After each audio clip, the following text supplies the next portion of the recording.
اللہ تعالیٰ نے اس امت پر یہ احسان اور فضل فرمایا کہ انہیں آخری نبی کا امت ہی بنایا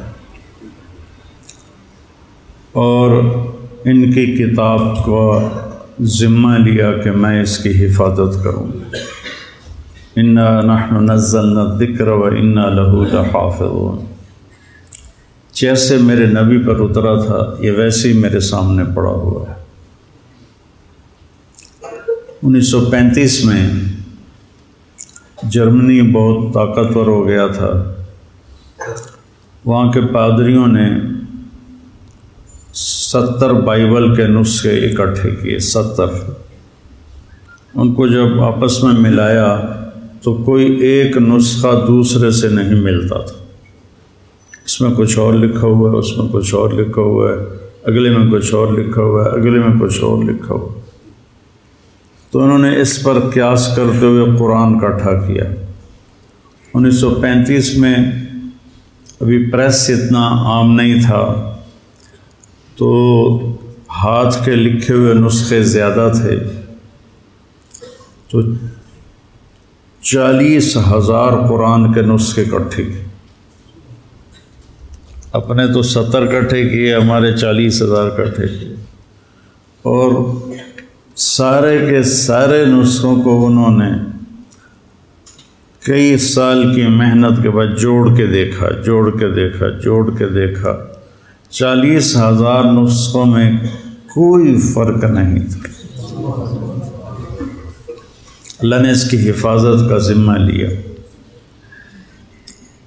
تورات، زبور، انجیل کسی کو یاد نہیں ہوتی تھی، کوئی اس کا حافظ نہیں ہوتا تھا، اس لیے ان کی نماز میں تلاوت نہیں تھی، تسبیح تھی جتنی کوئی پڑھ سکے۔ لیکن ہمیں اللہ نے ایسی نعمت عطا فرمائی کہ بوڑھا بھی یاد کر لیتا ہے، جوان بھی یاد کر لیتا ہے، بچہ بھی یاد کر لیتا ہے، اور اگر وہ اس کا مطلب جانتا ہو اور نماز میں وہ قرآن پڑھ رہا ہو تو وہ ایک نئی دنیا میں ہوتا ہے، ایک نئے جہان میں ہوتا ہے جس میں گم ہو جانا۔ حضرت علی رضی اللہ تعالیٰ عنہ علیہ السلام کو تیر لگا تو انہوں نے نکالا تو نکلا نہیں، تو انہوں نے چھوڑ دیا کیونکہ تکلیف بہت ہو رہی تھی۔ تو وہ نماز کے لیے کھڑے ہوئے تو انہوں نے تیر آرام سے نکال لیا۔ تو نماز کے بعد فرمایا تیر نکال لیا؟ کہا مجھے خبر بھی نہیں ہے، مجھے پتہ بھی نہیں چلا۔ تو نماز ایک میں جب قرآن آتا ہے تو ایک الگ جہان قائم ہو جاتا ہے۔ تو اللہ تعالیٰ نے اس کی حفاظت کا انتظام کیا، اس کے حفاظ بنائے۔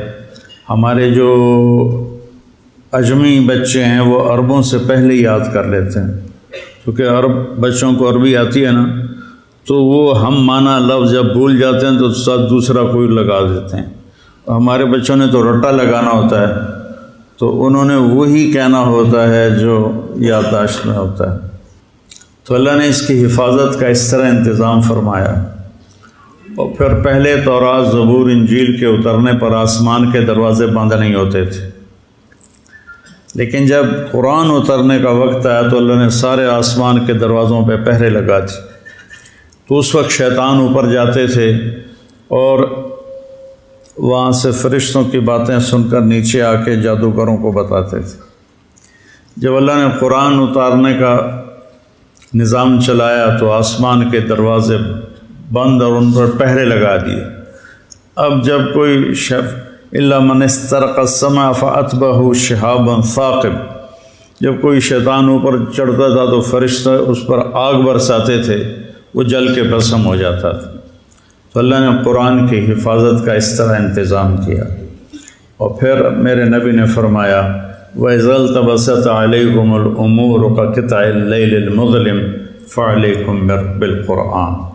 جب رات اندھیری کی طرح فتنے چھا جائیں اور ہاتھ کو ہاتھ سجھائی نہ دے تو تم قرآن کو مضبوطی سے پکڑ لیں کہ اس میں کوئی چیز داخل نہیں کر سکتی، نہ نکال سکتا ہے نہ داخل کر سکتا ہے۔ یہ اللہ کا ایسا خوبصورت نظام ہے اس میں۔ فَإِنَّهُ مَاحِلٌ مُصَدَّقٌ وَشَافِعٌ مُشَفَّعٌ، اس کا جھگڑا بھی اللہ قبول کرے گا، اس کی شفاعت بھی اللہ قبول کرے گا۔ مَنْ جَعَلَهُ أَمَامَهُ قَادَهُ إِلَى الْجَنَّةِ، جو قرآن کو آگے رکھے گا۔ آگے رکھنے کا مطلب ہے کہ اپنے آپ کو قرآن کی زندگی کے تابع کر دے گا۔ قرآن جس زندگی کو بتاتا ہے یہ اس کے تابع ہو جائے گا اور اپنی ساری خواہشات کو اس پہ قربان کر دے گا۔ تو ساقہ الی الجنہ، قرآن اس کا ہاتھ پکڑ کے اس کو جنت میں پہنچا دے۔ من جعلہ خلف ظہرہ، جو اسے پیٹھ کے پیچھے پھیر کر دے گا۔ کیا مطلب کہ قرآن کی زندگی کا پابند نہیں رہے گا اور اپنے نفس کا غلام بن جائے گا۔ بئس عبد الدرہم، بئس عبد الدینار و عبد الدرہم و عبد القطیفہ، جو پیسے کے غلام بن جائیں گے، جو زیب و زینت کے غلام بن جائیں گے، قرآن کو پیچھے پھینک دیں گے، اس کے مطابق عمل نہیں کریں گے، تو ساقہ الی النار، تو اس کو دھکا دے کے جہنم میں گرا دے گا۔ تو بھائیو، یہ بہت بڑی نعمت ہے، اس کی تلاوت بھی کیا کرو۔ اور اب اتنے ترجمے ہو چکے ہیں قرآن کے، کچھ وقت نکال کر اس کا ترجمہ بھی پڑھا کرو کہ اللہ کیا کہتا ہے۔ آپ کی آسانی کے لیے کہتا ہوں، قرآن میں 99 دفعہ 89 یا ایھا الذین آمنوا آیا ہے۔ یہ صرف اللہ نے ہم سے بات کی ہے۔ یا ایھا الناس سب سے بات کر رہا ہے۔ یا ایھا الذین کفروا کافروں سے بات کر رہا ہے۔ یا اہل الکتاب یہود و نصارہ سے بات کر رہا ہے۔ یا ایھا الذین ہادوا صرف یہودیوں سے بات کر رہا ہے۔ قل یا ایھا الکافرون صرف کافروں سے بات کر رہا ہے۔ پھر کہتا ہے یا ایھا الذین آمنوا۔ یہ اللہ نے ہمارے نبی کی توفیل ہمیں کتنی بڑی شہادت ملی ہے کہ اللہ کہہ رہا ہے یا ایھا الذین آمنوا، اے میرے وہ بندو جو ایمان لائے، یعنی اللہ ہمارے ایمان کی گواہی دے رہا ہے، اے ایمان والو۔ یہ خطاب کسی کو نہیں دیا، یا اہل الکتاب یا ایھا الذین ہادوا، یہ صرف اس امت کو خطاب ملا ہے، اے ایمان والو۔ تو جب اللہ کہتا ہے اے ایمان والو، تو اس کا مطلب ہے کہ صرف آپ سے بات کر رہا ہے، اور اب کسی سے بات نہیں ہو رہی۔ جیسے آپ سارے لوگ بیٹھے ہوئے ہیں، میں کہوں مولی نعمان ذرا میری بات سننا، تو اس کو میں قریب کر کے اس سے بات کرتا ہوں، تو آپ سمجھیں گے کہ اسی سے کوئی بات ہو رہی ہے، ہم سے نہیں ہو رہی۔ تو جب اللہ کہتا ہے یا ایھا الذین آمنوا، تو وہ یوں کہہ رہا ہے کہ اے ایمان والو، جو تم 1.5 ارب ہو، تم ذرا الگ ہو کے میری بات سن لو، ذرا وکھرے ہو کے میری گل سن لو۔ اور کل 90 دفعہ اللہ نے کہا ہے یا ایھا الذین آمنوا، اس کے بعد کچھ طلب کیا ہے کہ یہ کرو، کچھ چھوڑنے کو کہا ہے کہ یہ چھوڑ دو، اور اس میں بھی تکرار ہے، کوئی 90 احکام نہیں ہیں، 99 ایک کم 90۔ اور یا ایھا النبی اذا طلقتم النساء، اس کو بھی قائم مقام یا ایھا الذین آمنوا کے مفسرین نے دیا ہے۔ تو صرف وہ پڑھ لو، یا ایھا الذین آمنوا، اے ایمان والو، اے میری گل سن لو، وہ چن لو۔